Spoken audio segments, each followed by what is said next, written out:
पेश है विज्ञान लड़ीवार आउण वाला कल दी 23वीं कड़ी। मूल लेखन डॉक्टर मानस प्रीतम दास, लड़ीवार संयोजक डॉक्टर BK त्यागी, पंजाबी रूपांतर ते खोज भारत ज्ञान विज्ञान सम्मति पंजाब ते चंडीगढ़।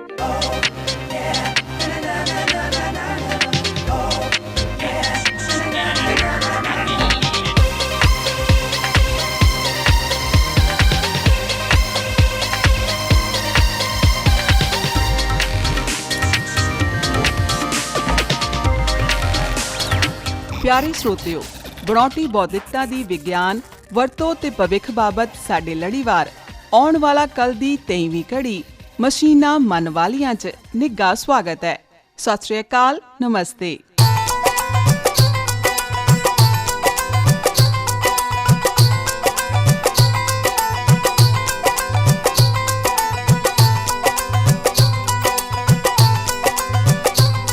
ਦੋਸਤੋ, ਪਿਛਲੀ ਕੜੀ ਜਿੱਥੇ ਚਾਹੋ ਜਦੋਂ ਚਾਹੋ ਜਿੰਨੀਆਂ ਚਾਹੋ ਕਾਰਾਂ ਹਾਜ਼ਰ 'ਚ ਅਸੀਂ ਸੁਣੀ ਸੀ ਕਹਾਣੀ ਜਨਰਲ AI ਦੇ ਵੱਲ ਵੱਧਦੇ ਸਾਡੇ ਕਦਮਾਂ ਕਾਰਨ ਬਣੀਆਂ ਬਿਨਾਂ ਡਰਾਈਵਰ ਦੀਆਂ ਕਾਰਾਂ ਦੀ।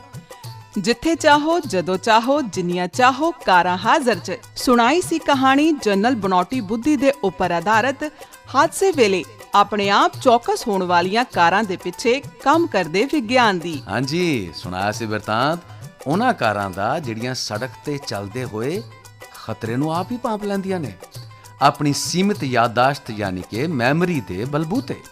ਸੁਣਾਇਆ ਸੀ ਬ੍ਰਿਤਾਂਤ ਕਿ ਕਿਵੇਂ ਇਹ ਕਾਰਾਂ ਆਪਣੇ ਆਪ ਸੜਕ ਤੋਂ ਕਿਨਾਰੇ ਹੋ ਕੇ ਇੱਕ ਪਾਸੇ ਸੁਰੱਖਿਅਤ ਥਾਂ ਉੱਪਰ ਪਾਰਕ ਹੋ ਜਾਂਦੀਆਂ ਨੇ। ਜੀ ਹਾਂ, ਸੁਣਾਇਆ ਸੀ ਇਹ ਕਿੱਸਾ ਵੀ ਕਿ ਇਹ ਕਾਰਾਂ ਜਦ ਪਾਣੀ 'ਚ ਜਾਂ ਨਹਿਰ ਵਗੈਰਾ 'ਚ ਡਿੱਗ ਪੈਣ ਤਾਂ ਆਪਣੇ ਆਪ ਨੂੰ ਤੈਰਨ ਵਾਲਾ ਬਣਾਉਣ ਦੇ ਸਮਰੱਥ ਹੋਣ ਕਰਕੇ ਡੁੱਬਣ ਦੀ ਥਾਂ ਤੈਰਨ ਲੱਗ ਜਾਂਦੀਆਂ ਨੇ ਤੇ ਸਵਾਰੀਆਂ ਨੂੰ ਬਚਾ ਲੈਂਦੀਆਂ ਨੇ। ਇੱਥੇ ਅਸੀਂ ਬਿਆਨ ਕੀਤੀ ਸੀ ਕਹਾਣੀ ਤੇ ਖੋਲ ਦਿੱਤੇ ਸਨ ਰਾਜ਼ ਇਹ ਵੀ ਕਿ ਇਹਨਾਂ ਕਾਰਾਂ ਦਾ ਕੰਮ ਚੱਲਦਾ ਹੈ ਕਲਾਊਡ ਕੰਪਿਊਟਰਿੰਗ ਪਲੇਟਫਾਰਮ ਦੀ ਤਕਨੀਕ ਨੂੰ ਵਰਤਣ ਦੇ ਵਿਗਿਆਨਿਕ ਨਿਯਮਾਂ ਦੇ ਉੱਪਰ। ਦੋਸਤੋ, ਸੁਣਾਇਆ ਸੀ ਇਹ ਵੀ ਕਿੱਸਾ ਕਿ ਬਹੁਤ ਸਾਰੀਆਂ ਕਾਰਾਂ ਦਾ ਬਹੁਤ ਹੀ ਜ਼ਿਆਦਾ ਡਾਟਾ ਇਕੱਤਰ ਕੀਤਾ ਜਾਂਦਾ ਹੈ ਇਸ ਕਲਾਊਡ ਕੰਪਿਊਟਰਿੰਗ ਪਲੇਟਫਾਰਮ ਦੀ ਤਕਨੀਕ ਦੇ ਸਹਾਰੇ। ਸੁਣਾਈ ਸੀ ਇਹ ਵੀ ਕਹਾਣੀ ਕਿ ਐਸੇ ਕਾਰਨ ਹੀ ਇਹਨਾਂ ਕਾਰਾਂ 'ਚ ਹੋ ਰਹੇ ਨੇ ਬਹੁਤ ਸਾਰੇ ਵਿਸਤਾਰ ਵੀ ਤੇ ਕੀਤੀਆਂ ਜਾ ਰਹੀਆਂ ਨੇ LS ਨਵੀਆਂ ਮੁਹਾਰਤਾਂ ਦੇ ਨਾਲ ਵੀ। ਇਸ ਸਾਰੇ ਬਿਰਤਾਂਤ ਦੇ ਵਿੱਚ ਸੁਣਾਇਆ ਸੀ ਕਿੱਸਾ ਕਿ ਕਿਵੇਂ ਇਹਨਾਂ ਕਾਰਾਂ ਪਿੱਛੇ ਕੰਮ ਕਰਦੇ ਵਿਗਿਆਨ ਦੇ ਨਿਯਮ ਤੇ ਇਹਨਾਂ ਇਕੱਤਰ ਕੀਤੇ ਅੰਕੜਿਆਂ ਦਾ ਵਿਸ਼ਲੇਸ਼ਣ ਤੇ ਉਸ ਰਾਹੀਂ ਕੱਢੇ ਸਿੱਟੇ ਹੀ ਨੇ ਇਹਨਾਂ ਦੇ ਵਿਕਾਸ ਦਾ ਆਧਾਰ ਵੀ। ਸੁਣਾ ਦਿੱਤਾ ਸੀ ਸਾਰਾ ਕਿੱਸਾ ਕਿ ਕਿਵੇਂ ਇਹਨਾਂ ਕਾਰਾਂ ਨੂੰ AI ਦੇ ਸਹਾਰੇ ਇਸ ਤਰ੍ਹਾਂ ਕੀਤਾ ਜਾਂਦਾ ਹੈ ਸਸ਼ਕਤ ਵਿਸ਼ੇਸ਼ AI ਆਧਾਰਿਤ ਪ੍ਰੋਗਰਾਮਾਂ ਨੂੰ ਬਣਾਉਣ ਤੇ ਵਰਤਣ ਦੇ ਜ਼ਰੀਏ ਤਾਂ ਕਿ ਔਖੀਆਂ ਪਰਿਸਥਿਤੀਆਂ 'ਚ ਵੀ ਕਿਸੇ ਦੁਰਘਟਨਾ ਤੋਂ ਬਚਾਇਆ ਜਾ ਸਕੇ। ਖੋਲ ਦਿੱਤਾ ਸੀ ਇਹ ਭੇਦ ਵੀ ਕਿ ਇਹ ਕਾਰਾਂ ਐਸੀਆਂ ਨੇ ਕਿ ਲੋੜ ਪੈਣ ਤੇ ਇਹਨਾਂ ਨੂੰ ਡਰਾਈਵਰ ਵੀ ਚਲਾ ਸਕਦੇ ਨੇ। ਉਹ ਆਪਸ਼ਨ ਵੀ ਦਿੱਤੀ ਹੈ ਇਹਦੇ 'ਚ। ਹੋਈ ਸੀ ਗੱਲ ਕਿ ਕਿਵੇਂ ਇੱਕ ਕੈਬ ਕੰਪਨੀ ਦੀ ਕਾਰ ਪੈਦਲ ਪਥ ਤੇ ਜਾਂਦੀ ਇਸਤਰੀ ਨਾਲ ਟਕਰਾ ਗਈ ਸੀ। ਕਿਉਂ ਜੋ ਉਸ ਕਾਰ ਵਿੱਚ ਪੈਦਲ ਪਥ ਉੱਪਰ ਜਾਂਦੇ ਹੋਏ ਰਾਹੀ ਦੀ ਮੌਜੂਦਗੀ ਬਾਬਤ ਕੋਈ ਸੰਕੇਤ ਨਹੀਂ ਸੀ ਪਾਇਆ ਗਿਆ, ਪਰ ਇਸ ਹਾਦਸੇ ਤੋਂ ਬਾਅਦ ਇਸ 'ਚ ਅਜਿਹੇ ਸੰਕੇਤ ਪਾ ਕੇ ਸੁਧਾਰ ਕਰ ਲਿਆ ਗਿਆ। ਇਹ ਨਤੀਜਾ ਸਾਡੇ ਸਾਹਮਣੇ ਸੀ ਕਿ ਇਹਨਾਂ AI ਆਧਾਰਿਤ ਤਕਨੀਕਾਂ ਨੇ ਸੁਰੱਖਿਆ ਦੀ ਦ੍ਰਿਸ਼ਟੀ ਤੋਂ ਉਤਪਾਦਨ 'ਚ ਸੁਧਾਰ ਤੇ ਸਮਰੱਥਾ 'ਚ ਬੁਨਿਆਦੀ ਪਰਿਵਰਤਨ ਕੀਤੇ ਨੇ। ਸੁਣੀ ਸੀ ਤੁਸੀਂ ਕਹਾਣੀ ਕਿ AI ਨਾਲ ਲੈਸ ਇਹ ਕਾਰਾਂ ਕਿਸੇ ਦੁਰਗਮ ਸਥਿਤੀ ਬਾਬਤ ਤੇ ਕਾਰ ਵਿੱਚ ਪਏ ਕਿਸੇ ਨੁਕਸ ਬਾਬਤ ਪਹਿਲਾਂ ਹੀ ਅਲਾਰਮ ਵਜਾਉਣਾ ਸ਼ੁਰੂ ਕਰ ਦਿੰਦੀਆਂ ਨੇ। ਇਹ ਵੀ ਸੁਣ ਲਿਆ ਸੀ ਬਿਰਤਾਂਤ ਤੁਸੀਂ ਕਿ ਕਿਵੇਂ ਇਹ ਕਾਰਾਂ ਕੁਝ ਕੁ ਤਰੰਗਾਂ ਰਾਹੀਂ ਤੇ ਮਧੁਰ ਸੰਗੀਤ ਰਾਹੀਂ ਸਵਾਰੀਆਂ ਨੂੰ ਭੁੱਖ ਵੀ ਲਵਾ ਸਕਦੀਆਂ ਨੇ। ਜੀ ਸਹੀ ਸੁਣਿਆ ਤੁਸੀਂ। ਕਹਿ ਦਿੱਤਾ ਸੀ ਹਾਲੇ ਬਿਆਨ ਕਿ ਵਿਗਿਆਨ ਗਲਪ ਜਿਸ ਨੂੰ ਕਿ ਪੰਜਾਬੀ 'ਚ ਬਹੁਤ ਘੱਟ ਪਛਾਣਿਆ ਗਿਆ ਸਿਵਾਏ ਪੁਰਾਣੀਆਂ ਪਰੀ ਕਹਾਣੀਆਂ ਦੇ ਅੱਜ ਮਨੁੱਖ ਦੀ ਸੋਚ ਨੂੰ ਉਡਾਰੀ ਮਰਵਾਉਣ 'ਚ ਵੱਡੀ ਭੂਮਿਕਾ ਨਿਭਾ ਰਿਹਾ ਹੈ। ਖੋਲ ਦਿੱਤਾ ਸੀ ਰਾਜ਼ ਕਿ ਇਹ ਸਾਰਾ ਕਿੱਸਾ ਵਿਗਿਆਨ ਗਲਪ ਹੈ। ਤੇ ਦੋਸਤੋ, ਅੱਜ ਸੁਣਾਵਾਂਗੇ ਅਸੀਂ ਕਹਾਣੀ ਆਰਟੀਫੀਸ਼ੀਅਲ ਇੰਟੈਲੀਜੈਂਸ ਦੀ ਵਰਤੋਂ ਦੇ ਰਾਹੀਂ ਰੋਬੋ ਵੱਲੋਂ ਤੂਫਾਨ ਦੌਰਾਨ ਕੀਤੇ ਰਾਹਤ ਕਾਰਜਾਂ ਦੀ ਮਸ਼ੀਨਾਂ ਮਨ ਵਾਲੀਆਂ ਦੇ ਰਾਹੀਂ ਇਸ ਦੇ ਵਿਗਿਆਨ ਦੇ ਸਿਧਾਂਤ ਦੀ ਇਸੇ ਕਾਰਜ ਖੇਤਰ 'ਚ AI ਵੱਲੋਂ ਪੁੱਟੀਆਂ ਜਾ ਰਹੀਆਂ ਨਵੀਆਂ ਪੁਲਾਂਘਾਂ ਦੀ। ਲਓ ਸੁਣੋ ਸਾਡੇ ਇਹਨਾਂ ਕਲਾਕਾਰਾਂ ਦੀ ਜ਼ੁਬਾਨੀ ਸਾਡੀ ਅੱਜ ਦੀ ਕੜੀ ਮਸ਼ੀਨਾਂ ਮਨ ਵਾਲੀਆਂ।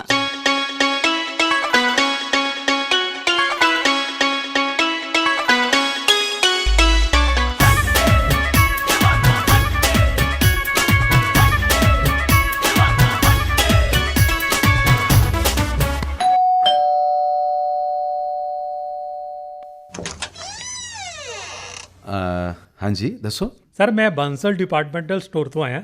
ਇਹ ਮੱਖਣ ਹੈ ਜੋ ਤੁਸੀਂ ਆਰਡਰ ਕੀਤਾ ਸੀ। ਮੱਖਣ ਮੈਂ ਆਰਡਰ ਕੀਤਾ ਸੀ? ਇੱਕ ਮਿੰਟ। ਸੁਨੀਤਾ, ਹਾਂਜੀ ਸੁਨੀਤਾ ਜਲਦੀ ਆਓ ਬਈ। ਕੀ ਹੈ? ਕਿਉਂ ਚੀਕ ਰਹੇ ਹੋ? ਇਹ ਵਾਰ-ਵਾਰ ਡਰਾ ਦਿੰਦੇ ਹੋ ਤੁਸੀਂ ਮੈਨੂੰ। ਨਹੀਂ ਨਹੀਂ, ਚੀਕਣ ਦਾ ਕਾਪੀਰਾਈਟ ਤਾਂ ਤੁਹਾਡੇ ਕੋਲ ਹੈ। ਮੈਂ ਤਾਂ ਗੁਜ਼ਾਰਿਸ਼ ਕਰ ਰਿਹਾ ਕਿ ਸ਼ਾਂਤ ਹੋ ਜਾਓ। ਇਹ ਲੜਕਾ ਬਾਂਸਲ ਡਿਪਾਰਟਮੈਂਟਲ ਸਟੋਰ ਤੋਂ ਆਇਆ, ਕਹਿੰਦਾ ਕਿ ਤੁਸੀਂ ਮੱਖਣ ਮੰਗਾਇਆ। ਅਸੀਂ ਆਰਡਰ ਕੀਤਾ ਸੀ। ਮੈਂ ਕਿਉਂ ਕਰੂੰਗੀ? ਫ੍ਰਿਜ ਤਾਂ ਕਿੰਨਾ ਮੱਖਣ ਪਿਆ ਹੈ। ਇਹ ਤਾਂ ਮੈਂ ਸੋਚ ਰਿਹਾ ਸੀ ਕਿਸੇ ਨੂੰ ਐਸੀ ਕਿਸੇ ਚੀਜ਼ ਦਾ ਆਰਡਰ ਦੇਣ ਦੀ ਕੀ ਲੋੜ ਹੈ ਜੋ ਪਹਿਲੇ ਸਟਾਕ 'ਚ ਕਾਫੀ ਪਈ ਹੋਵੇ। ਬਿਲਕੁਲ, ਮੇਰਾ ਮਤਲਬ ਉਹ ਪਰ ਇਹ ਮੁੰਡਾ ਵੀ ਗਲਤ ਨਹੀਂ ਹੋ ਸਕਦਾ। ਉਹਨੇ ਆਰਡਰ ਦੀ ਤਰ੍ਹਾਂ ਦਿਖਾਈ ਦੇਣ ਵਾਲੀ ਕੁਝ ਜਾਣਕਾਰੀ ਜ਼ਰੂਰ ਪ੍ਰਾਪਤ ਕੀਤੀ ਹੋਏਗੀ। ਜੀ ਸਰ, ਆਹ ਦੇਖੋ, ਇਹ ਸਲਿੱਪ ਤੇ ਜਾਣਕਾਰੀ ਤੇ ਤੁਹਾਡਾ ਨਾਮ ਸਾਫ਼ ਹੈ, ਮਕਾਨ ਨੰਬਰ ਹੈ, ਸੈੱਲਫੋਨ ਨੰਬਰ ਹੈ। ਆਹ ਦੇਖੋ ਜੀ, 200 ਗ੍ਰਾਮ ਦੀਆਂ 2 ਟਿੱਕੀਆਂ ਮੱਖਣ। ਜਿੱਥੋਂ ਤੱਕ ਇਹ ਪਰਚੀ ਦਾ ਸਵਾਲ ਹੈ, ਕੋਈ ਉਲਝਣ ਨਹੀਂ ਹੈ। ਆਹ ਦੇਖੋ, ਇਹਦੇ 'ਚ ਆਰਡਰ ਕਰਨ ਦੇ ਸਮੇਂ ਦਾ ਵੀ ਜ਼ਿਕਰ ਹੈ, ਕੱਲ ਰਾਤੀ 9 ਵਜੇ। ਕੀ ਕੱਲ ਰਾਤੀ 9 ਵਜੇ? ਹਾਂ। ਇੱਕ ਮਿੰਟ, ਮੈਨੂੰ ਆਪਣਾ ਫ੍ਰਿਜ ਚੈੱਕ ਕਰਨ ਦਿਓ ਜ਼ਰਾ। ਮੀਨਾ, ਜੀ ਸਾਹਿਬ, ਕੋਈ ਗਲਤੀ ਹੋ ਗਈ ਮੈਥੋਂ? ਮੀਨਾ ਦੇਖੋ ਤੁਸੀਂ ਮੱਖਣ ਕਿੱਥੇ ਰੱਖਿਆ ਹੈ? ਕਿੱਥੇ? ਮੇਰਾ ਮਤਲਬ ਮੈਂ ਇਹਨੂੰ ਫ੍ਰਿਜ ਤੋਂ ਬਾਹਰ ਤਾਂ ਨਹੀਂ ਰੱਖਿਆ। ਉਹ ਤਾਂ ਠੀਕ ਹੈ ਮੀਨਾ, ਪਰ ਤੂੰ ਇਹਨੂੰ ਕਿੱਥੇ ਰੱਖਿਆ? ਮੱਖਣ ਦੀ ਟਰੇ ਤੇ ਤਾਂ ਨਹੀਂ ਰੱਖਿਆ ਨਾ? ਦਰਅਸਲ ਮੈਂ ਇਹਨੂੰ ਹਾਂ, ਸਾਰੀ ਕਹਾਣੀ ਮੈਨੂੰ ਸਮਝ ਆ ਗਈ। ਦੇਖੋ ਮੀਨਾ, ਅੱਗੇ ਤੋਂ ਹਰ ਚੀਜ਼ ਨੂੰ ਉੱਥੇ ਹੀ ਰੱਖੋ ਜਿੱਥੇ ਉਸ ਦੀ ਥਾਂ ਹੋਵੇ। ਓਕੇ ਜੀ ਸਾਹਿਬ, ਮਾਫ ਕਰਨਾ, ਮੈਂ ਅੱਗੇ ਤੋਂ ਨਹੀਂ ਭੁੱਲਾਂਗੀ। ਓ ਯਾਰ, ਲੜਕਾ ਉਡੀਕ ਰਿਹਾ, ਪਹਿਲਾਂ ਇਹਦਾ ਤਾਂ ਨਿਪਟਾਰਾ ਕਰੋ। ਆ ਰਿਹਾ। ਹੁਣ ਸਾਰੀ ਕਹਾਣੀ ਮੈਨੂੰ ਸਮਝ ਆ ਗਈ। ਸਰ, ਆਰਡਰ ਵਿੱਚ ਕੋਈ ਗਲਤੀ ਹੈ? ਨਹੀਂ, ਕੋਈ ਗਲਤੀ ਨਹੀਂ ਹੈ। ਦੇਖ ਬਈ, ਇਹ ਮੇਰਾ ਨਵਾਂ ਫਰਿੱਜ ਹੈ ਜਿਹਨੇ ਸਾਰੀ ਖੇਡ ਵਿਗਾੜੀ ਹੈ। Fridge sir? ਐਕਚੁਅਲੀ ਇੱਕ ਨਵਾਂ ਪ੍ਰੋਡਕਟ ਹੈ। ਕਹਿੰਦੇ ਨੇ ਕਿ ਇਹ ਇੰਟਰਨੈਟ ਆਫ ਥਿੰਗਸ ਦਾ ਹਿੱਸਾ। ਮੈਂ ਸਮਝਿਆ ਨਹੀਂ ਸਰ, ਕੀ ਮੈਂ ਇਹਨੂੰ ਵਾਪਸ ਲੈ ਜਾਵਾਂ? ਉਹ ਨਹੀਂ ਪਲੀਜ਼, ਇਹ ਕਰਨ ਦੀ ਲੋੜ ਨਹੀਂ। ਮੈਂ ਤੁਹਾਡੀ ਜਿਹੜੀ ਕੁਇਕ ਸਰਵਿਸ ਦਾ ਸਨਮਾਨ ਕਰਦਾ। ਮੱਖਣ ਛੱਡ ਜਾਓ ਤੇ ਤੁਸੀਂ ਮੇਰੇ ਮਹੀਨਾਵਾਰ ਬਿੱਲ 'ਚ ਜਮ੍ਹਾਂ ਕਰਾ ਸਕਦੇ ਹੋ। ਤੇ ਫ੍ਰਿਜ ਸਰ? ਓਹ, ਇਹ ਫ੍ਰਿਜ ਐਦਾਂ ਦਾ ਹੈ ਕਿ ਆਰਡਰ ਦੇਣ ਲਈ ਤਿਆਰ ਕੀਤਾ ਗਿਆ। ਦੇਖ ਬਈ, ਜਦੋਂ ਵਿਸ਼ੇਸ਼ ਚੀਜ਼ਾਂ ਖਤਮ ਹੋ ਜਾਣ, ਮੱਖਣ ਦੇ ਖਾਨੇ ਨੂੰ ਸਾਡੀ ਨੌਕਰਾਣੀ ਮੀਨਾ ਨੇ ਗਲਤ ਢੰਗ ਨਾਲ ਬਦਲਤਾ। ਇਸ ਲਈ ਮਸ਼ੀਨ ਨੂੰ ਲੱਗਾ ਕਿ ਮੱਖਣ ਖਤਮ ਹੋ ਗਿਆ ਤੇ ਆਨਲਾਈਨ ਇੱਕ ਆਰਡਰ ਭੇਜਿਆ ਜਾਵੇ ਤੇ ਉਹਨੇ ਭੇਜਤਾ। ਓਹ, ਇਹ ਮਸ਼ੀਨਾਂ ਯਾਰ, ਇਹ ਸੁੱਖ ਨਾਲੋਂ ਜ਼ਿਆਦਾ ਸਿਰਦਰਦੀ ਦਿੰਦੀਆਂ ਨੇ। ਓਹ, ਇਹ ਤਾਂ ਜੀ ਬਹੁਤ ਹੀ ਮਜ਼ਾਕੀਆ ਘਟਨਾ ਹੈ, ਮਸ਼ੀਨਾਂ ਦਾ ਆਰਡਰ ਕਰਨਾ। Anyhow, thanks for the delivery. Welcome sir. ਉਹ ਮਸ਼ੀਨ ਮੱਖਣ ਲਈ ਆਰਡਰ ਗਲਤ ਤਰੀਕੇ ਨਾਲ ਭੇਜਿਆ ਜੀ ਉਹਨੇ। ਪਾਪਾ, ਇਹ ਕੌਣ ਸੀ? ਲੱਗਦਾ ਕੋਈ ਸੇਲਸਮੈਨ ਸੀ। ਕੁਝ ਨਹੀਂ ਬੇਟਾ, ਬਾਂਸਲ ਡਿਪਾਰਟਮੈਂਟਲ ਸਟੋਰ ਤੋਂ ਮੁੰਡਾ ਆਇਆ ਸੀ। ਛੋਟਾ ਜਿਹਾ ਕਨਫਿਊਜ਼ਨ ਹੋ ਗਿਆ ਸੀ ਤੇ ਉਹਦੀ ਵਜ੍ਹਾ ਪਤਾ ਕੀ ਸੀ? ਸਾਡੇ ਨਵੇਂ ਫ੍ਰਿਜ ਦੀ ਖੁਦ ਮੁਖਤਿਆਰ ਮਾਰਕੀਟਿੰਗ ਗਤੀਵਿਧੀ। ਤੁਹਾਡੀ ਨਵੀਂ IoT ਫ੍ਰਿਜ ਆਪਣੀ ਜ਼ਿੰਦਗੀ ਵਿੱਚ ਇੰਨੀ ਜਲਦੀ ਮੁਸੀਬਤ ਪਾ ਰਹੀ ਹੈ। ਬੇਟਾ, ਮੈਂ ਕਿਹਾ ਸੀ ਨਾ ਕਿ ਨਵੀਂ ਟੈਕਨੋਲੋਜੀ ਦਾ ਮਤਲਬ ਹੈ ਨਵੀਂ ਮੁਸੀਬਤ। ਮੰਮਾ, ਨਹੀਂ, ਮੈਂ ਸਹਿਮਤ ਨਹੀਂ। ਨਵੀਂ ਤਕਨੀਕ ਤੁਹਾਨੂੰ ਬਹੁਤ ਸਾਰੇ ਨਵੇਂ ਫਾਇਦੇ ਵੀ ਦਿੰਦੀ ਹੈ। ਤੁਸੀਂ ਉਹਨਾਂ ਨੂੰ ਕਿਵੇਂ ਨਜ਼ਰਅੰਦਾਜ਼ ਕਰ ਸਕਦੇ ਹੋ? ਐਬਸੋਲੂਟਲੀ ਬੇਟਾ, ਇਹੀ ਤਾਂ ਗੱਲ ਹੈ। ਹੁਣ ਦੇਖੋ, ਮੰਨ ਲਓ ਕਿ ਅਸੀਂ ਸਾਰੇ ਕਿਸੇ ਕਾਰਨ ਘਰੋਂ ਗਏ ਹੋਏ ਹਾਂ, ਮੀਨਾ ਵੀ ਘਰ ਨਹੀਂ ਹੈ। ਅਚਾਨਕ ਸਾਡੇ ਚੋਂ ਕਿਸੇ ਨੂੰ ਯਾਦ ਆਉਂਦਾ ਹੈ ਕਿ ਅਸੀਂ ਆਪਣੇ ਪਾਣੀ ਦੇ ਪੰਪ ਨੂੰ ਚੱਲਦਾ ਛੱਡਤਾ। ਫਿਰ ਅਸੀਂ ਕੀ ਕਰਾਂਗੇ? ਕੀ ਕਰਨਾ ਹੈ? ਤੁਹਾਨੂੰ ਘਰੋਂ ਇਦਾਂ ਜਾਣਾ ਹੀ ਨਹੀਂ ਚਾਹੀਦਾ। ਮੰਮਾ, ਅਸੀਂ ਇਹ ਅਚਾਨਕ ਵੀ ਤਾਂ ਹੋ ਸਕਦਾ ਹੈ। ਬਿਲਕੁਲ ਅਚਾਨਕ ਹੋ ਸਕਦਾ ਹੈ। ਹੁਣ ਦੇਖੋ, ਜੇ ਸਾਡਾ ਪੰਪ ਇੰਟਰਨੈਟ ਆਫ ਥਿੰਗਸ ਦਾ ਹਿੱਸਾ ਹੈ ਤਾਂ ਅਸੀਂ ਇਹਨੂੰ ਆਪਣੇ ਮੋਬਾਈਲ ਨਾਲ ਹੀ ਬੰਦ ਕਰ ਸਕਦੇ ਹਾਂ, ਕਿਸੇ ਵੀ ਜਗ੍ਹਾ ਤੋਂ ਕਰ ਸਕਦੇ ਹਾਂ। ਇਹ ਸਾਰੇ ਕਨੈਕਟਡ ਨੇ, ਇਹੀ ਫਾਇਦਾ ਹੈ ਟੈਕਨੋਲੋਜੀ ਦਾ। ਤੇ ਕਿਸੇ ਦਿਨ ਤੁਹਾਡਾ ਪੰਪ ਸ਼ਾਇਦ ਗਲਤ ਤਰੀਕੇ ਨਾਲ ਸਪੇਅਰ ਪਾਰਟਸ ਲਈ ਕੁਝ ਆਰਡਰ ਦੇ ਸਕਦਾ ਹੈ ਤੇ ਉਹੀ ਮੁੰਡਾ ਫੇਰ। ਮੰਮਾ, ਤੁਸੀਂ ਵੀ ਨਾ ਬਸ। ਕੀ ਮੈਂ ਮੂਰਖ ਹਾਂ? ਨਹੀਂ, ਮਤਲਬ ਮੇਰੇ ਹੁੰਦੇ ਤੈਨੂੰ ਮੂਰਖ ਕੌਣ ਕਹਿ ਸਕਦਾ? ਠੀਕ ਹੈ ਬਾਬਾ, ਤੁਸੀਂ ਹੁਣ ਬਸ ਕਰੋ ਇਹ ਹਾਸੇ। ਤੇ ਸੁਰਜੀਤ, ਕੱਲ ਹੀ ਤੇਰੀ ਤਿਆਰੀ ਹੋ ਗਈ ਹੈ? ਸਭ ਕੁਝ ਪੈਕ ਹੋ ਗਿਆ ਤੇਰਾ? ਸੁਰਜੀਤ, ਕੱਲ ਕਿਤੇ ਜਾ ਰਹੇ ਹੋ ਬੇਟਾ? ਮੈਨੂੰ ਤਾਂ ਤੁਸੀਂ ਦੱਸਿਆ ਹੀ ਨਹੀਂ। ਪਾਪਾ, ਹਾਂਜੀ, ਮੈਂ ਤੁਹਾਨੂੰ ਇਸ ਬਾਰੇ ਦੱਸਣ ਹੀ ਵਾਲੀ ਸੀ, ਦਰਅਸਲ ਸਾਡੀ ਸੰਸਥਾ ਨੇ ਹਾਲ ਵਿੱਚ ਹੀ ਆਏ ਚੱਕਰਵਾਤ ਤੋਂ ਪ੍ਰਭਾਵਿਤ ਲੋਕਾਂ ਵਿੱਚ ਰਾਹਤ ਸਮੱਗਰੀ ਵੰਡਣ ਦਾ ਫੈਸਲਾ ਕੀਤਾ ਹੈ। ਓਕੇ, ਕਿੱਥੇ ਜਾ ਰਹੇ ਹੋ? ਸੁੰਦਰਬਨ? ਹਾਂ ਪਾਪਾ, ਤੁਸੀਂ ਜਾਣਦੇ ਹੋ ਕਿ ਉੱਥੋਂ ਦੇ ਲੋਕ ਬਹੁਤ ਬੁਰੀ ਤਰ੍ਹਾਂ ਨਾਲ ਪ੍ਰਭਾਵਿਤ ਹੋਏ ਨੇ। ਦੇਖੋ ਬੇਟਾ, ਮੈਂ ਸਥਿਤੀ ਬਾਰੇ ਚੰਗੀ ਤਰ੍ਹਾਂ ਜਾਣਦਾ ਤੇ ਰਾਹਤ ਕਾਰਜਾਂ ਦੇ ਮੈਂ ਅਗੇਂਸਟ ਵੀ ਨਹੀਂ ਹੈਗਾ, ਪਰ ਤੁਹਾਨੂੰ ਇਹ ਸਮਝਣਾ ਪੈਣਾ ਕਿ ਬਹੁਤ ਸਾਰੀਆਂ ਥਾਵਾਂ ਪਾਣੀ ਨਾਲ ਭਰੀਆਂ ਹੋਈਆਂ ਨੇ ਤੇ ਤੁਹਾਡੇ ਵਰਗੇ ਸਟੂਡੈਂਟਸ ਐਸੀ ਸਥਿਤੀ ਨਾਲ ਨਿਪਟਣ ਲਈ ਟ੍ਰੇਨਡ ਨਹੀਂ ਹੈਗੇ। ਤੁਹਾਡੇ ਵਾਸਤੇ ਇਹ ਸੇਫ ਨਹੀਂ ਹੈ ਬੇਟਾ। ਮੈਂ ਇਹਨੂੰ ਬਹੁਤ ਸਮਝਾਇਆ ਜੀ, ਇਹਨੂੰ ਮੈਂ ਕਿਹਾ ਹੈ ਕਿ ਇਹ ਸਾਰਾ ਕੁਝ ਸੁਰੱਖਿਅਤ ਨਹੀਂ ਹੈ, ਪਰ ਇਹ ਤੁਹਾਨੂੰ ਪਤਾ ਹੀ ਹੈ ਨਾ ਕਿ ਬਹੁਤ ਜ਼ਿੱਦੀ ਹੈ। ਪਾਪਾ, ਕੱਲ੍ਹ ਅਸੀਂ ਇੱਕ ਹੋਰ ਕੰਮ ਕਰ ਰਹੇ ਹਾਂ ਜਿਸ 'ਚ ਸ਼ਾਇਦ ਤੁਹਾਡੀ ਚਿੰਤਾ ਦਾ ਹੱਲ ਹੋ ਜਾਵੇ। ਮੈਂ ਸਮਝਿਆ ਨਹੀਂ ਬੇਟਾ, ਤੁਸੀਂ ਮਤਲਬ ਟ੍ਰੇਨਡ ਲੋਕੀ ਬੁਲਾ ਰਹੇ ਹੋ? ਕਮ ਔਨ ਪਾਪਾ, ਅਸੀਂ ਮੁਸ਼ਕਿਲ ਕੰਮ ਨੂੰ ਕਰਨ ਲਈ ਇੱਕ ਰੋਬੋਟ ਨੂੰ ਲਗਾਉਣਾ ਹੈ। ਇਹ ਆਰਟੀਫੀਸ਼ੀਅਲ ਇੰਟੈਲੀਜੈਂਸ ਦੇ ਨਾਲ ਸੰਚਾਲਿਤ ਹੈ ਅਤੇ ਸਾਡੇ ਭੌਤਿਕੀ ਦੇ ਅਧਿਆਪਕ ਨੇ ਇਸ ਨੂੰ ਡਿਜ਼ਾਈਨ ਕੀਤਾ ਹੈ। ਫੇਰ ਨਵੀਂ ਟੈਕਨੋਲੋਜੀ? ਯਾਰ ਮੈਨੂੰ ਫੇਰ ਚਿੰਤਾ ਹੋ ਰਹੀ ਹੈ ਸੁਰਜੀਤ। ਇੱਕ ਮਿੰਟ ਸੁਨੀਤਾ। ਸੁਰਜੀਤ, ਤੁਸੀਂ ਪਹਿਲੀ ਵਾਰੀ ਇਹਨੂੰ ਯੂਜ਼ ਕਰ ਰਹੇ ਹੋ? ਦੇਖ ਬੇਟਾ, ਮੈਂ ਇੱਕ ਬਿਜ਼ਨਸਮੈਨ ਹਾਂ, ਅਸੀਂ ਕਈ ਤਰ੍ਹਾਂ ਦੇ ਪ੍ਰੋਡਕਟ ਬਣਾਉਂਦੇ ਹਾਂ ਤੇ ਸਾਡੇ ਵਰਗੇ ਲੋਕ ਉਹਨਾਂ ਚੀਜ਼ਾਂ ਤੇ ਭਰੋਸਾ ਨਹੀਂ ਕਰਦੇ ਜਿਨ੍ਹਾਂ ਦੀ ਚੰਗੀ ਤਰ੍ਹਾਂ ਟੈਸਟਿੰਗ ਯਾਨੀ ਪਰੀਖਣ ਨਾ ਕੀਤਾ ਗਿਆ ਹੋਵੇ। ਪਾਪਾ, ਤੁਸੀਂ ਟੈਨਸ਼ਨ ਨਾ ਲਓ, ਅਸੀਂ ਸਕੂਲ ਦੇ ਮੇਲੇ ਦੌਰਾਨ ਇਸ ਦੀ ਟੈਸਟਿੰਗ ਕੀਤੀ ਸੀ। ਇਹ ਰੋਬੋਟ ਹਿੱਟ ਸੀ। ਰੋਬੂ? ਇਹ ਕੌਣ ਹੈ ਸੁਰਜੀਤ? ਤੁਸੀਂ ਮੇਰੇ ਤੋਂ ਬਹੁਤ ਗੱਲਾਂ ਲੁਕਾਉਣ ਲੱਗ ਗਏ ਹੋ ਯਾਰ, ਮੈਨੂੰ ਪਤਾ ਹੋਣਾ ਚਾਹੀਦਾ ਹੈ। ਉਹ ਮਾਂ, ਟੈਨਸ਼ਨ ਨਾ ਲਓ, ਰੋਬੂ ਦਾ ਰੋਬੋਟ ਦਾ ਨਾਮ ਹੈ। ਤੁਸੀਂ ਹਮੇਸ਼ਾ ਇੰਨੇ ਸ਼ੱਕੀ ਕਿਉਂ ਰਹਿੰਦੇ ਹੋ? ਪਰ ਬੇਟਾ, ਮੈਂ ਪੂਰੀ ਤਰ੍ਹਾਂ ਸੈਟੀਸਫਾਈ ਹੋਇਆ ਨਹੀਂ, ਬਟ ਜੇ ਤੁਸੀਂ ਇੰਨੇ ਐਕਸਾਈਟਿਡ ਹੋ ਤਾਂ ਦੇਖਦੇ ਹਾਂ ਤੁਹਾਡੇ ਐਕਸਪੈਰੀਮੈਂਟ ਦਾ ਕੀ ਰਿਜ਼ਲਟ ਨਿਕਲਦਾ। ਦੇਖ ਸੁਰਜੀਤ, ਆਪਣੇ ਆਪ ਤੇ ਜ਼ਿਆਦਾ ਦਬਾਅ ਨਹੀਂ ਪਾਉਣਾ। ਇਹ ਨਾ ਭੁੱਲੋ ਕਿ ਤੁਸੀਂ 11ਵੀਂ 'ਚ ਹੋ ਤੇ ਤੁਹਾਡੇ ਜੀਵਨ ਦਾ ਸਭ ਤੋਂ ਮਹੱਤਵਪੂਰਨ ਸਾਲ ਹੈ ਇਹ। ਇੱਕ ਹੋਰ ਗੱਲ, ਆਪਣੇ ਚਿਹਰੇ ਤੋਂ ਮਾਸਕ ਨਹੀਂ ਉਤਾਰਨਾ ਬਿਲਕੁਲ, ਤੇ ਆਪਣੇ ਹੱਥ ਸੈਨੀਟਾਈਜ਼ਰ ਨਾਲ ਰੋਗਾਣੂ ਮੁਕਤ ਕਰਦੇ ਰਹਿਣਾ, ਠੀਕ ਹੈ? ਹਾਂਜੀ ਮੰਮਾ। ਕੀ ਤੁਹਾਨੂੰ ਲੱਗਦਾ ਹੈ ਕਿ ਮੈਂ ਕਿਸੇ ਹੋਰ ਗ੍ਰਹਿ ਤੋਂ ਆਈ ਹਾਂ? ਓਹੋ, ਕਿ ਮੈਨੂੰ ਇਹ ਨਹੀਂ ਪਤਾ ਕਿ ਨੋਵਲ ਕੋਰੋਨਾ ਵਾਇਰਸ ਹਜੇ ਵੀ ਸਾਡੇ ਨਾਲ ਹੈ? ਕਿਰਪਾ ਕਰਕੇ ਇੰਨੀ ਚਿੰਤਾ ਨਾ ਕਰੋ, ਤੁਹਾਡੀ ਧੀ ਸੁਰੱਖਿਅਤ ਰਹੇਗੀ। ਸੁਰੱਖਿਅਤ ਰਹਿਣਾ ਹੀ ਬਿਹਤਰ ਹੈ ਬੇਟਾ, ਬੜੇ ਟਫ ਟਾਈਮਸ 'ਚੋਂ ਗੁਜ਼ਰ ਰਹੇ ਆਪਾਂ। ਚਲੋ ਖੈਰ, ਇਸ ਚਰਚਾ ਨੂੰ ਇੱਥੇ ਖਤਮ ਕਰਦੇ ਹਾਂ, ਮੇਰੇ ਨਹਾਉਣ ਦਾ ਸਮਾਂ ਹੋ ਗਿਆ। ਹਾਂ ਚਲੋ ਬੇਟਾ, ਤੁਸੀਂ ਵੀ ਜਾ ਕੇ ਪੜ੍ਹਾਈ ਕਰੋ ਤੇ 1 ਘੰਟੇ ਬਾਅਦ ਅਸੀਂ ਇੱਥੇ ਖਾਣਾ ਖਾਵਾਂਗੇ ਇਕੱਠੇ, ਠੀਕ ਹੈ? ਓਕੇ ਮਾਮਾ।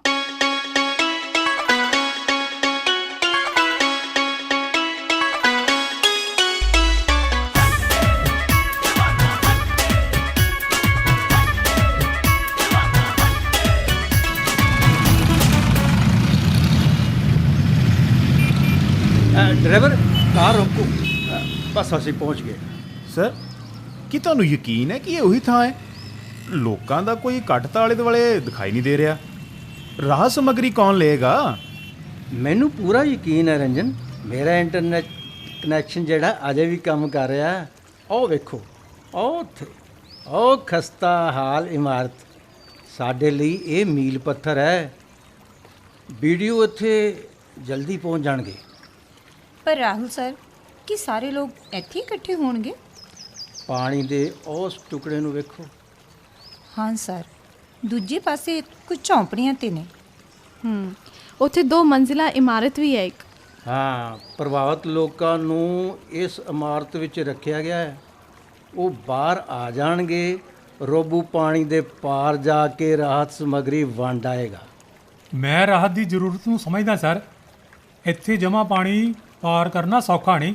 ਸਰ, ਅਸੀਂ ਕੋਈ ਕਿਸ਼ਤੀ ਵੀ ਤਾਂ ਕਿਰਾਏ ਤੇ ਲੈ ਸਕਦੇ ਸੀ, ਆਰਾਮ ਨਾਲ ਦੂਜੇ ਪਾਸੇ ਵੀ ਪਹੁੰਚ ਸਕਦੇ ਸੀ। ਦੇਖੋ, ਕਿਸ਼ਤੀ ਆਏਗੀ, ਇਸ ਵਿੱਚ 2 ਘੰਟੇ ਹੋਰ ਲੱਗਣਗੇ। ਇਸ ਦੌਰਾਨ ਅਸੀਂ ਆਪਣੇ ਰੋਬੋਟ ਦੀ ਕੁਸ਼ਲਤਾ ਦੀ ਜਾਂਚ ਕਰਾਂਗੇ। ਸਰ, ਉਹ ਲੋਕ ਹੌਲੀ-ਹੌਲੀ ਰਾਹਤ ਘਰ ਤੋਂ ਬਾਹਰ ਆ ਰਹੇ ਨੇ। ਉਹ ਵੇਖੋ। ਹਾਂ, ਆਓ ਆਪਣੇ ਰੋਬੋ ਨੂੰ ਚਾਲੂ ਕਰੀਏ। ਪਹਿਲਾਂ ਮੈਂ ਰੋਬੋ ਨਾਲ ਗੱਲ ਕਰਾਂਗਾ। Good morning robo. ਸਰ, ਇਹ ਤਾਂ ਕੋਈ ਜਵਾਬ ਹੀ ਨਹੀਂ ਦੇ ਰਿਹਾ, ਲੱਗਦਾ ਕੋਈ ਗੜਬੜ ਹੈ। ਠੰਡ ਰੱਖ, ਇਹ ਬੋਲੇਗਾ।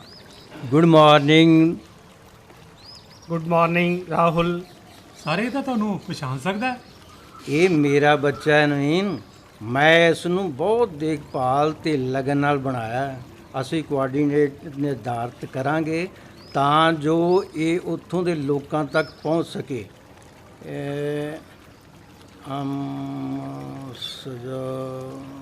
34 ਹਾਂ ਹੁਣ ਠੀਕ ਹੈ। ਪਾਣੀ ਦੇ ਪਾਰ ਜਾਣ ਵੇਲੇ ਇਹ ਜ਼ਿਆਦਾ ਭਾਰ ਨਹੀਂ ਚੁੱਕ ਸਕੇਗਾ ਸਰ। ਮੈਂ ਇਸ ਦੀ ਪੂਰੀ ਯੋਜਨਾ ਬਣਾ ਲਈ ਹੈ। ਪਹਿਲਾਂ ਮੈਂ ਇਸ ਦੀਆਂ ਬਾਹਾਂ ਦੇ ਨਾਲ ਦਵਾਈਆਂ ਦੇ ਬੈਗ ਲਟਕਾ ਦਿਆਂਗਾ। ਡੋਂਟ ਵਰੀ, ਰੋਬੂ ਸ਼ੁਰੂਆਤ 'ਚ ਹੀ ਭਾਰ ਚੁੱਕਣ ਦੇ ਯੋਗ ਹੋ ਜਾਏਗਾ। ਕਿਉਂ ਰੋਬੂ, ਇਸ ਕੰਮ ਲਈ ਤਿਆਰ ਹੋ? ਸਮੱਗਰੀ ਦਿਓ, ਯਾਤਰਾ ਸ਼ੁਰੂ ਕਰੋ। ਸਰ ਮੈਨੂੰ ਰੋਬੂ ਦੇ ਬੋਲਣ ਦਾ ਢੰਗ ਬਹੁਤ ਵਧੀਆ ਲੱਗਾ, ਹਾਲਾਂਕਿ ਥੋੜਾ ਜਿਹਾ ਨੱਕ 'ਚ ਬੋਲਦਾ। ਨਵੀਨ, ਅਸੀਂ ਕੋਈ ਬਹੁ ਰਾਸ਼ਟਰੀ ਤਕਨੀਕੀ ਕੰਪਨੀ ਨਹੀਂ ਆ ਜੋ ਅਸੀਂ ਆਪਣੀ ਲੈਬ ਵਿੱਚ ਸੋਫੀਆ ਵਰਗੇ ਰੋਬੋਟ ਪੈਦਾ ਕਰ ਸਕੀਏ। ਰੋਬੂ ਉਹ ਹੈ ਜੋ ਅਸੀਂ ਆਪਣੇ ਸਰੋਤਾਂ ਨਾਲ ਡਿਜ਼ਾਈਨ ਕਰ ਸਕੇ ਹਾਂ, ਸਮਝਿਆ? ਇਹ ਗੱਲ ਸਹੀ ਹੈ ਸਰ। ਬਹੁਤ ਘੱਟ ਸਰੋਤਾਂ ਨਾਲ ਉੱਚ ਤਕਨੀਕੀ ਉਤਪਾਦਾਂ ਨੂੰ ਬਣਾਉਣਾ ਬਹੁਤ ਹੀ ਔਖਾ ਹੈ।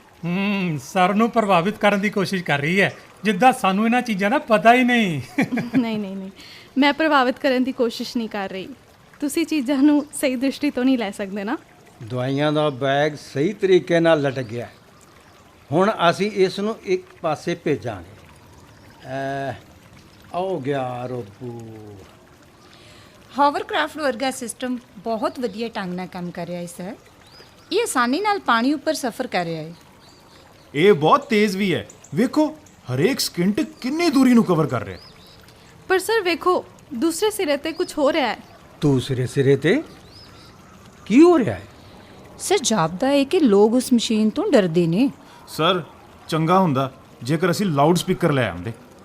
ਹਾਂ, ਅਸੀਂ ਉਹਨਾਂ ਦੇ ਇਸ ਡਰ ਨੂੰ ਇੱਥੋਂ ਹੀ ਦੂਰ ਕਰ ਸਕਦੇ ਸੀ। ਰੰਜਨ, ਕੋਈ ਲੋੜ ਨਹੀਂ। ਰੋਬੋ ਇਨਸਾਨ ਵਰਗਾ ਨਹੀਂ ਲੱਗਦਾ। ਡਰ ਕੁਦਰਤੀ ਹੈ, ਪਰ ਰੋਬੋ ਉਹਨਾਂ ਨੂੰ ਦੱਸ ਸਕੇਗਾ ਕਿ ਉਹ ਇੱਕ ਰਾਹਤ ਮਿਸ਼ਨ ਤੇ ਹੈ। ਪਰ ਸਰ, ਅਸੀਂ ਇਸ ਨੂੰ ਅਜਿਹੀ ਸਥਿਤੀ ਲਈ ਤਾਂ ਸਿਖਲਾਈ ਨਹੀਂ ਦਿੱਤੀ। ਇਸ ਨੂੰ ਇਹ ਕਿਵੇਂ ਪਤਾ ਲੱਗੇਗਾ ਕਿ ਬੋਲਣਾ ਕੀ ਹੈ?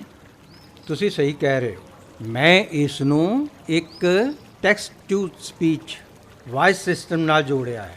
ਮੈਂ ਇੱਕ ਸੁਨੇਹਾ ਭੇਜਾਂਗਾ ਤੇ ਰੋਬੂ ਉੱਚੀ ਆਵਾਜ਼ ਵਿੱਚ ਉਸ ਦੀ ਘੋਸ਼ਣਾ ਕਰੇਗਾ। ਅਗਲੀ ਵਾਰ ਤੋਂ ਉਹ ਸਥਿਤੀ ਦੇ ਸੰਦੇਸ਼ ਨੂੰ ਯਾਦ ਰੱਖੇਗਾ। ਸਰ ਰੋਬੂ ਦੂਜੇ ਪਾਸੇ ਪਹੁੰਚ ਗਿਆ। ਲੋਕ ਹਜੇ ਵੀ ਡਰ ਰਹੇ ਆ ਤੇ ਉਹ ਤੋਂ ਇੱਕ ਸੁਰੱਖਿਅਤ ਦੂਰੀ ਬਣਾ ਕੇ ਰੱਖ ਰਹੇ ਨੇ। ਚਲੋ ਹੁਣ ਇਸ ਮਾਈਕ੍ਰੋਵੇਵ ਸਪੀਕਰ ਨੂੰ ਚਾਲੂ ਕਰੀਏ। ਰੋਬੂ ਜੋ ਵੀ ਬੋਲਦਾ ਹੈ ਅਸੀਂ ਸੁਣ ਸਕਾਂਗੇ। ਇਹ ਰੌਲਾ ਸੁਣੋ। ਇਹ ਉਦੋਂ ਪ੍ਰਗਟ ਹੁੰਦਾ ਹੈ ਜਦੋਂ ਰੋਬੂ ਕੋਈ ਗੱਲਬਾਤ ਸ਼ੁਰੂ ਕਰਨ ਦੀ ਕੋਸ਼ਿਸ਼ ਕਰਦਾ ਹੈ। ਆ ਦੇਖੋ, ਆ ਸੁਣੋ। ਡਰੋ ਨਾ, ਮੈਂ ਰੋਬੂ, ਮੈਂ ਮਦਦ ਲਈ ਆਇਆ ਹਾਂ। ਕਿਰਪਾ ਕਰਕੇ ਨੇੜੇ ਆਓ। ਸਰ ਲੋਕ ਪ੍ਰਭਾਵਿਤ ਨਹੀਂ ਹੋਏ ਜਾਪਦੇ। ਉਹ ਅਜੇ ਵੀ ਉੱਥੇ ਹੀ ਨੇ ਤੇ ਉਦਾਂ ਹੀ ਝਾਕ ਰਹੇ ਨੇ। ਮੈਨੂੰ ਲੱਗਦਾ ਹੈ ਕਿ ਸੰਦੇਸ਼ ਨੂੰ ਦੁਹਰਾਉਣਾ ਪਏਗਾ। ਜੇ ਅਨੁਮਾਨਿਤ ਪ੍ਰਭਾਵ ਪੈਦਾ ਨਾ ਹੋਇਆ ਤਾਂ ਰੋਬੂ ਆਪੇ ਦੁਹਰਾ ਦੇਵੇ। ਬਸ ਉਡੀਕ ਕਰੋ। ਆ ਹੁਣ ਸੁਣੋ। ਡਰੋ ਨਾ, ਮੈਂ ਰੋਬੂ, ਆਓ। ਹਾਂ ਸਰ, ਰੋਬੂ ਸੰਦੇਸ਼ ਨੂੰ ਦੁਹਰਾ ਰਿਹਾ ਹੈ ਤੇ ਦੇਖੋ ਉਹ ਦੋ ਨੌਜਵਾਨ ਇਸ ਦੇ ਨੇੜੇ ਵੀ ਆ ਰਹੇ ਨੇ। ਰੋਬੂ ਉਹਨਾਂ ਨੂੰ ਇਹ ਦੱਸ ਸਕੇਗਾ ਕਿ ਦਵਾਈ ਕਿਵੇਂ ਸਟੋਰ ਕੀਤੀ ਜਾਵੇ ਅਤੇ ਕਿਵੇਂ ਲਈ ਜਾਵੇ। ਪਰ ਦਵਾਈਆਂ ਤਾਂ ਬਹੁਤ ਸਾਰੀਆਂ ਨੇ ਤੇ ਸਾਰੇ ਲੋਕ ਦਵਾਈਆਂ ਦੇ ਨਾਮਾਂ ਤੋਂ ਜਾਣੂ ਨਹੀਂ ਹੋਣਗੇ। ਬੇਟਾ, ਇਹ ਇੱਕ ਅਲੱਗ ਕਿਸਮ ਦਾ ਰਾਹਤ ਕਾਰਜ ਹੈ। ਰੋਬੂ ਦਵਾਈ ਦਾ ਨਾਂ ਐਲਾਨੇਗਾ, ਦੱਸੇਗਾ ਕਿ ਇਹ ਗੋਲੀ ਹੈ ਜਾਂ ਸ਼ਰਬਤ, ਆਕਾਰ ਜਾਂ ਸਮਰੱਥਾ ਕਿੰਨੀ ਹੈ, ਗੋਲੀ ਜਾਂ ਬੋਤਲ ਕਿੰਨੀ ਵੱਡੀ ਹੈ। ਉਹ ਬਸ ਇਹੀ ਕਹਿ ਰਿਹਾ ਸਰ, ਸੁਣੋ ਤਾਂ ਸਹੀ। ਪੈਰਾਸੀਟਾਮੋਲ, ਇੱਕ ਗੋਲੀ, ਚਪਟੀ ਅਤੇ ਗੋਲ। ਇਹ ਤਾਂ ਹੈਰਾਨੀ ਵਾਲੀ ਗੱਲ ਹੈ ਸਰ। ਇਸ ਦਾ ਅਰਥ ਹੈ ਕਿ ਤੁਸੀਂ ਪਿਛਲੇ 2 ਹਫ਼ਤਿਆਂ ਤੇ ਇਸ ਤੇ ਸੌਫਟਵੇਅਰ ਤੇ ਕਾਫੀ ਕੰਮ ਕੀਤਾ ਹੈ। ਓਵਰ ਟਾਈਮ ਕੰਮ ਕਰਨਾ ਪੈਂਦਾ ਹੈ ਪੁੱਤਰ ਜੀ, ਪਰ ਇੰਤਜ਼ਾਰ ਕਰੋ। ਉਹ ਦੇਖੋ ਵੀਡੀਓ ਮੈਡਮ ਆ ਰਹੇ ਨੇ।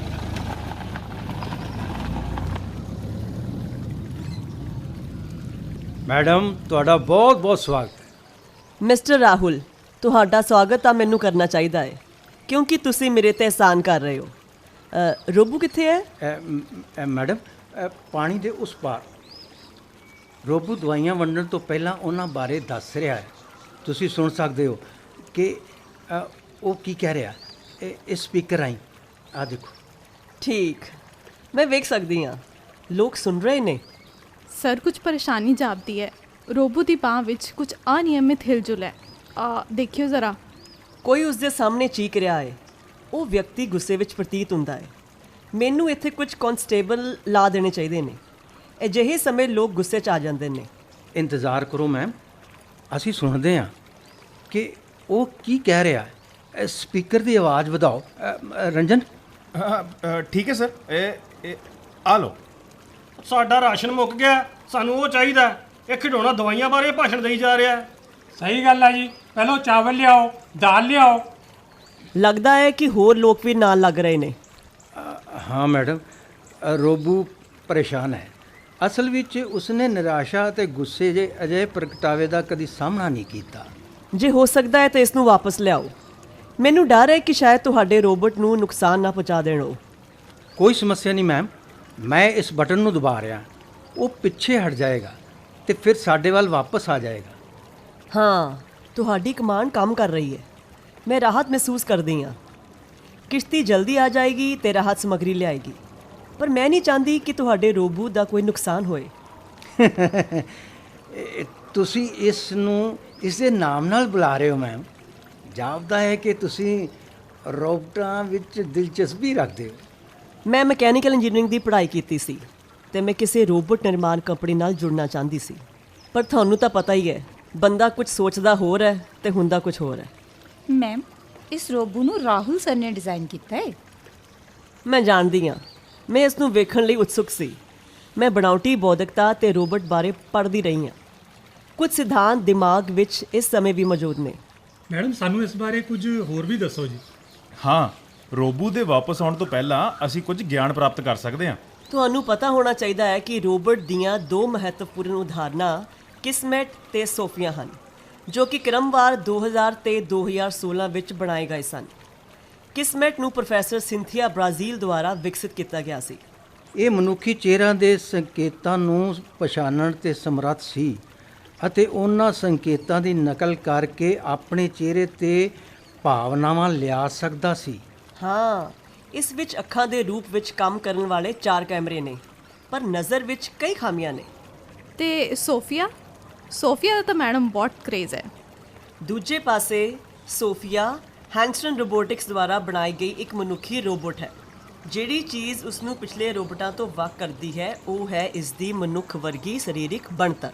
ਇਸ ਦੇ ਨਾਲ ਹੀ ਇਹ ਵੀ ਕਿ ਇਹ ਚਿਹਰੇ ਦੇ ਢੁਕਵੇਂ ਹਾਵਾਂ ਭਾਵਾਂ ਨਾਲ ਗੱਲਬਾਤ ਨੂੰ ਵੇਖਣ ਅਤੇ ਇਸ ਦਾ ਜਵਾਬ ਦੇਣ ਦੀ ਯੋਗਤਾ ਵੀ ਰੱਖਦੀ ਹੈ।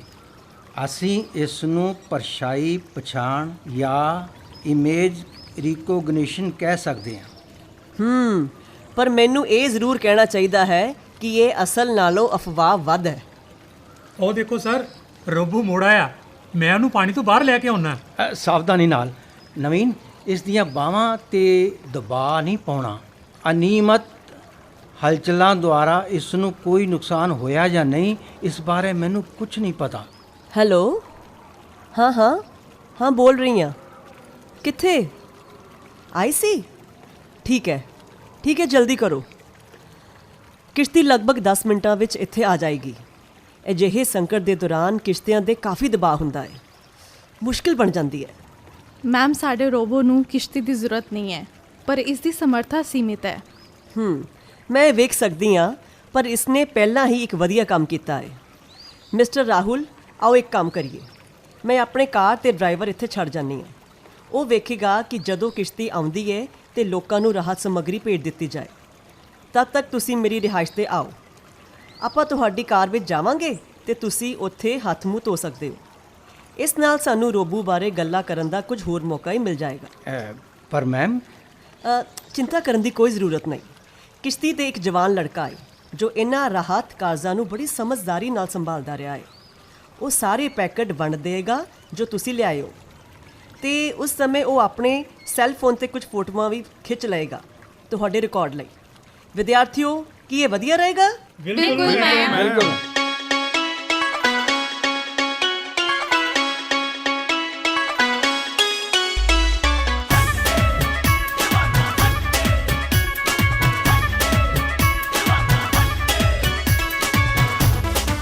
ਮੈਮ, ਤੁਸੀਂ ਇਮੋਸ਼ਨ AI ਬਾਰੇ ਸੁਣਿਆ ਹੋਵੇਗਾ। ਮੇਰਾ ਮੰਨਣਾ ਹੈ ਕਿ ਇਸ ਮਾਮਲੇ 'ਚ ਮੈਂ ਉਨਾ ਹੀ ਜਾਣਦੀ ਹਾਂ ਜਿੰਨਾ ਕਿ ਤੁਸੀਂ, ਪਰ ਇਸ ਗੱਲ ਨੂੰ ਬਨਾਵਟੀ ਬੌਧਿਕਤਾ 'ਚ ਨਹੀਂ ਜਾਣਿਆ ਜਾਂਦਾ। ਇਮੋਸ਼ਨਸ ਜਾਨੀ ਭਾਵਨਾਤਮਕ AI ਬੜਾ ਇੰਟਰਸਟਿੰਗ ਲੱਗਦਾ ਹੈ। ਮੈਂ ਅਕਾਦਮਿਕ ਜਿਹੀ ਗੱਲ ਤਾਂ ਨਹੀਂ ਕਰਨਾ ਚਾਹੁੰਦੀ, ਪਰ MIT ਮੇਰਾ ਮਤਲਬ ਮੈਸੇਚਿਸ ਇੰਸਟੀਚਿਊਟ ਆਫ ਟੈਕਨੋਲੋਜੀ ਇਸ ਨੂੰ ਇਸ ਤਰੀਕੇ ਨਾਲ ਪਰਿਭਾਸ਼ਿਤ ਕਰਦੀ ਹੈ। ਮੈਮ, ਮੈਨੂੰ ਇਹ ਗੱਲ ਪੂਰੀ ਕਰਨ ਦੀ ਇਜਾਜ਼ਤ ਦਿਓ। ਇਮੋਸ਼ਨ ਯਾਨੀ ਕਿ ਭਾਵਨਾਤਮਕ AI ਬਨਾਵਟੀ ਬੌਧਿਕਤਾ ਦਾ ਇੱਕ ਸਬਸੈਟ ਹੈ ਜੋ ਮਨੁੱਖੀ ਜਜ਼ਬਾਤਾਂ ਨੂੰ ਮਾਪਦੀ ਹੈ, ਸਮਝਦੀ ਹੈ, ਨਕਲ ਕਰਦੀ ਹੈ ਅਤੇ ਪ੍ਰਤੀਕਿਰਿਆ ਦਿੰਦੀ ਹੈ। ਇਸ ਨੂੰ ਪੋਜ਼ਿਟਿਵ ਕੰਪਿਊਟਰਿੰਗ ਜਾਂ ਬਨਾਵਟੀ ਭਾਵਨਾਤਮਕ ਬੌਧਿਕਤਾ ਵੀ ਕਿਹਾ ਜਾ ਸਕਦਾ ਹੈ। ਬਹੁਤ ਵਧੀਆ, ਪਰ ਅਸੀਂ ਇਸ ਨੂੰ ਆਪਣੇ ਰੋਬੋ ਤੇ ਲਾਗੂ ਕਿਉਂ ਨਹੀਂ ਕਰਦੇ? ਰੰਜਨ, ਧੀਰਜ ਰੱਖੋ। ਅਸੀਂ ਵੱਡੀਆਂ ਛਾਲਾਂ ਮਾਰਨ ਬਾਰੇ ਨਹੀਂ ਸੋਚ ਸਕਦੇ। ਬਿਹਤਰ ਇਹ ਹੋਏਗਾ ਕਿ ਅਸੀਂ ਇਮੋਸ਼ਨ AI ਦੇ ਹਰ ਪੱਖ ਨੂੰ ਸਮਝੀਏ। ਮਸ਼ੀਨਾਂ ਆਵਾਜ਼ਾਂ ਦੇ ਉਤਾਰ ਚੜਾਵਾਂ ਨੂੰ ਸੁਣ ਸਕਦੀਆਂ ਨੇ, ਤੇ ਜਦੋਂ ਉਤਾਰ ਚੜਾਅ ਪਰੇਸ਼ਾਨੀ, ਤਣਾਅ ਜਾਂ ਗੁੱਸੇ ਨਾਲ ਜੁੜਦੇ ਨੇ ਤੇ ਮਸ਼ੀਨਾਂ ਉਹਨਾਂ ਨੂੰ ਪਛਾਣਦੀਆਂ ਨੇ। ਉਹ ਚਿੱਤਰਾਂ, ਪ੍ਰਤੀਬਿੰਬਾਂ ਦਾ ਵਿਸ਼ਲੇਸ਼ਣ ਵੀ ਕਰ ਸਕਦੀਆਂ ਨੇ ਤੇ ਮਨੁੱਖਾਂ ਦੇ ਚਿਹਰਿਆਂ ਤੇ ਸੂਖਮ ਪ੍ਰਗਟਾਵਿਆਂ ਵਿਚਲੀ ਉਸ ਸੂਖਮਤਾ ਨੂੰ ਵੀ, ਜੋ ਕਿ ਇੰਨੀ ਤੇਜ਼ ਹੋਵੇ ਕਿ ਕਿਸੇ ਅਸਲ ਵਿਅਕਤੀ ਦੁਆਰਾ ਪਛਾਣੀ ਜਾਣੀ ਸੰਭਵ ਨਾ ਹੋ ਸਕੇ। ਪਰ ਮੈਮ, ਕਿਸੇ ਨਾ ਕਿਸੇ ਨੇ ਤਾਂ ਇਸ ਨੂੰ ਵਰਤਿਆ ਹੀ ਹੋਣਾ ਹੈ। MIT ਦੇ ਇੱਕ ਪ੍ਰੋਫੈਸਰ ਨੇ ਕਿਹਾ ਹੈ, ਉਹ ਮਸ਼ੀਨਾਂ ਜਿਹੜੀਆਂ ਭਾਵਨਾਵਾਂ ਦੀਆਂ ਭਾਸ਼ਾ ਬੋਲ ਸਕਦੀਆਂ ਨੇ, ਸਾਡੇ ਨਾਲ ਬਿਹਤਰ ਤੇ ਵਧੇਰੇ ਪ੍ਰਭਾਵਸ਼ਾਲੀ ਗੱਲਬਾਤ ਕਰ ਸਕਣ ਦੇ ਯੋਗ ਹੋਣਗੀਆਂ। ਬਹੁਤ ਚੰਗਾ ਹੈ ਕਿ ਅਸੀਂ ਕੁਝ ਤਰੱਕੀ ਵੀ ਕੀਤੀ ਹੈ।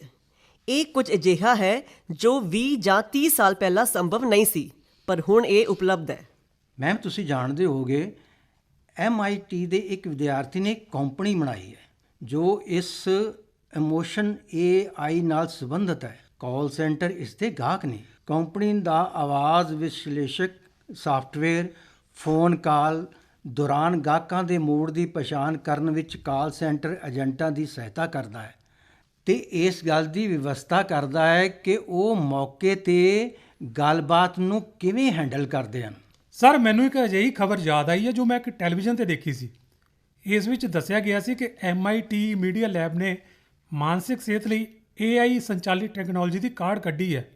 ਇਹ ਇੱਕ ਪਹਿਨਣਯੋਗ ਉਪਕਰਨ ਹੈ ਜੋ ਕਿਸੇ ਵਿਅਕਤੀ ਦੀ ਦਿਲ ਦੀ ਧੜਕਣ ਦੀ ਨਿਗਰਾਨੀ ਕਰਦਾ ਹੈ, ਇਹ ਦੱਸਣ ਲਈ ਕਿ ਉਹ ਤਣਾਅ, ਦਰਦ ਜਾਂ ਨਿਰਾਸ਼ਾ ਵਰਗੀ ਕਿਸੇ ਚੀਜ਼ ਨੂੰ ਅਨੁਭਵ ਕਰ ਰਿਹਾ। ਫਿਰ ਪਹਿਨਣ ਵਾਲੇ ਦੀ ਨੈਗੇਟਿਵ ਫੀਲਿੰਗ ਨੂੰ ਠੀਕ ਕਰਨ ਲਈ ਉਹਦੀ ਸਹਾਇਤਾ ਲਈ ਮੋਨੀਟਰ ਵਿੱਚੋਂ ਖੁਸ਼ਬੂ ਛੱਡਦਾ ਹੈ। ਨਵੀਨ, ਇਹ ਤਾਂ ਬਹੁਤ ਵਧੀਆ ਖਬਰ ਹੈ। ਇਸ ਦਾ ਅਰਥ ਹੈ ਕਿ ਕਿਸੇ ਦਿਨ ਅਸੀਂ ਇਹ ਸਭ ਚੀਜ਼ਾਂ ਰੋਬੋ ਦੀ ਬਣਤਰ ਵਿੱਚ ਏਕੀਕ੍ਰਿਤ ਕਰਨ ਦੇ ਯੋਗ ਹੋਵਾਂਗੇ। ਤਦ ਇਹ ਸਾਡੀਆਂ ਭਾਵਨਾਵਾਂ ਨੂੰ ਆਸਾਨੀ ਨਾਲ ਸਮਝ ਵੀ ਜਾਏਗਾ ਤੇ ਜਵਾਬ ਵੀ ਦੇ ਸਕਿਆ ਕਰੇਗਾ। ਰੋਬੋ ਸਰਗਰਮ ਹੋਣ ਦੀ ਕੋਸ਼ਿਸ਼ ਕਰ ਰਿਹਾ। ਸੁਰਜੀਤ, ਵੇਖੋ। ਹਾਂਜੀ ਸਰ, ਇਹ ਬੋਲਣ ਦੀ ਕੋਸ਼ਿਸ਼ ਕਰ ਰਿਹਾ ਹੈ। ਕੰਮ ਖਤਮ ਨਹੀਂ ਹੋਇਆ, ਰਾਹਤ ਦਾ ਕੰਮ, ਵੰਡ ਜਾਰੀ ਹੈ, ਕੰਮ ਖਤਮ ਨਹੀਂ ਹੋਇਆ। ਮਿਸਟਰ ਰਾਹੁਲ, ਕੀ ਮੈਂ ਸੁਪਨਾ ਵੇਖ ਰਹੀ ਹਾਂ? ਤੁਹਾਡਾ ਰੋਬੋਟ ਪਹਿਲਾਂ ਹੀ ਭਾਵਨਾਤਮਕ ਸਮਝ ਹੋਣ ਦੇ ਸੰਕੇਤ ਵਿਖਾ ਰਿਹਾ ਹੈ। ਇਹ ਜ਼ਿੰਮੇਵਾਰੀ ਦੀ ਭਾਵਨਾ ਜ਼ਾਹਰ ਕਰ ਰਿਹਾ ਹੈ। ਮੈਂ ਵੀ ਹੈਰਾਨ ਹੋ ਰਿਹਾ ਮੈਡਮ। ਪਰ ਸੱਚਾਈ ਇਹ ਹੈ ਕਿ ਅਸੀਂ ਰੋਬੋ ਨੂੰ ਕੌਫੀ ਤੇ ਸਨੈਕਸ ਦੇ ਕੇ ਸਨਮਾਨਿਤ ਨਹੀਂ ਕਰ ਸਕਦੇ। ਇਸ ਲਈ ਉਸ ਦੀ ਥਾਂ ਤੇ ਅਸੀਂ ਕੌਫੀ ਦਾ ਇੱਕ ਹੋਰ ਗੇੜ ਲੈਂਦੇ ਹਾਂ। ਤੇ ਚਲੋ ਇਸ ਗੇੜ ਨੂੰ ਕਹਿੰਦੇ ਆ ਰੋਬੋ ਪਾਰਟੀ। ਹੁਣ ਨੋਟ ਕਰੋ ਇਸ ਕੜੀ 'ਚ ਪੁੱਛੇ ਜਾਣ ਵਾਲੇ ਸਵਾਲ। ਸਵਾਲ ਨੰਬਰ 1, ਤੂਫਾਨ 'ਚ ਘਿਰੇ ਲੋਕਾਂ ਕੋਲ ਜਲ-ਥਲ ਹੋਣ ਦੇ ਬਾਵਜੂਦ ਮੈਡੀਕਲ ਰਾਹਤ ਸਮੱਗਰੀ ਕਿਵੇਂ ਪਹੁੰਚਾਈ ਗਈ? ਸਵਾਲ ਨੰਬਰ 2, ਇਮੋਸ਼ਨਸ AI ਯਾਨੀ ਜਜ਼ਬਾਤ ਸਮਝਣ ਵਾਲੀ AI ਕਿਵੇਂ ਕੰਮ ਕਰਦੀ ਹੈ? ਸਵਾਲਾਂ ਦੇ ਜਵਾਬ ਭੇਜਣ ਲਈ ਸਾਡਾ ਪਤਾ ਨੋਟ ਕਰ ਲਓ। ਇੰਚਾਰਜ ਪ੍ਰੋਗਰਾਮ ਆਉਣ ਵਾਲਾ ਕੱਲ, ਮਾਰਫਤ ਸਟੇਸ਼ਨ ਡਾਇਰੈਕਟਰ, ਆਕਾਸ਼ਵਾਣੀ ਜਲੰਧਰ।